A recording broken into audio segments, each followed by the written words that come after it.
Pero what if binalikan mo noon kung paano kayong mag-usap dati?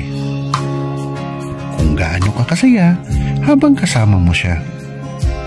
Lagi siyang nakasuporta sa'yo sa lahat ng bagay. Hindi siya nawawala sa tabi mo pag may problema ka. Habang inaalala mo yung mga nangyari sa inyo noon, napaisip ka at may mga nabuong mga katanungan. Umamin ka ba sa kanya? Naging kayo ba? Alam mo yan, ikasa na may iba ang pinapatangan. Mati ko yan, alam mo yan, ikasa na may iba ang pinapadapat. Mati